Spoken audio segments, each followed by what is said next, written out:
laba wax oo aad muhiim iigu ah ayaan rabaa wax yar inaan ila shargayo idinkoo raali ah anoo at the same time na rabo inaan soo dhaweeyo marti sharafta caawa noo fadhiso aniga mar dhawata ayaan xamar ka imaaday and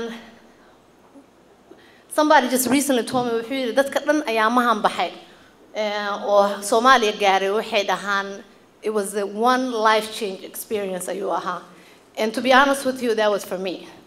And it has a lot to do with these Mahalahi leaders that we actually have in front of us tonight.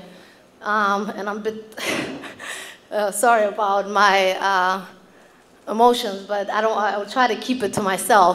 But haddaan wax yar iga sheego aniga horta markaan koow ka degtay Nairobi, one of the first people na soo dhaweeyay waxay ahayd ii sheeg safaaradda Soomaaliya weligii aanoo safaarad Soomaaliya arkin ambassadorka Maxamed Cali America iyo wasiir ku-xigeenka the deputy prime minister / the defense minister. I've never seen dual titles, but this is the man that one deserves one, to be honest with you.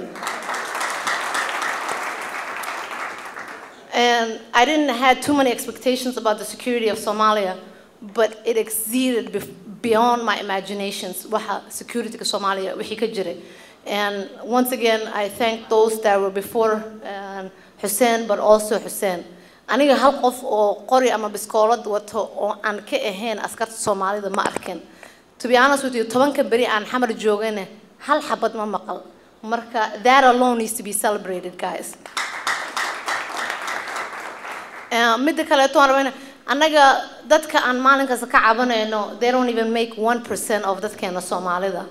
And those should not disappoint us. Besides, I think waxaan sameyn karnaa anaga ahaan haddaan mid kasta qof kasta oo maanta meeshaan joogay inteena wadamada ka soo maqan iyo kuwa joogaba the best security is not defense minister, it's not police, it's shicibka.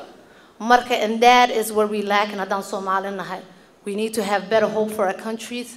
We need to have a better security system. And the security system waxa way qof kasta wuxuu arko hadduu sheego waxa way meel waa gaari lahayn. But dadkan isqarxinayo kale qof kasta guriga ka soo baxa hooyo ka soo akaca wuxuu ka soo akaca haween uu qabo marka weena dadkoodana goodbye way soo dhahan but qofkaas haweena ama aabaha ama cunugu dhalay haduu dhaho aaba you can't do this that is what we miss marka anoo rabo inaan marka hore taas idinka ahaan aan nila share gareeyo and aniga midaas that was one thing that gave me hope as far as maanta xamar midda ka dhacday.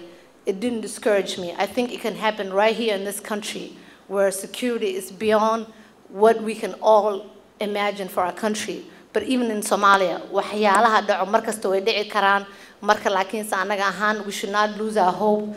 Dadkan maxaa la dhahay noo fadhiya leaders inaan gacan siino oon shaqada la qabano is very muhiim. Inaan anaga dhan aan noqono is very in aan igu baraarujinaan.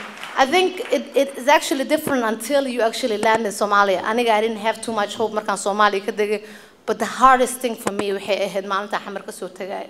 I really didn't want to leave, right, guys? And I mean it.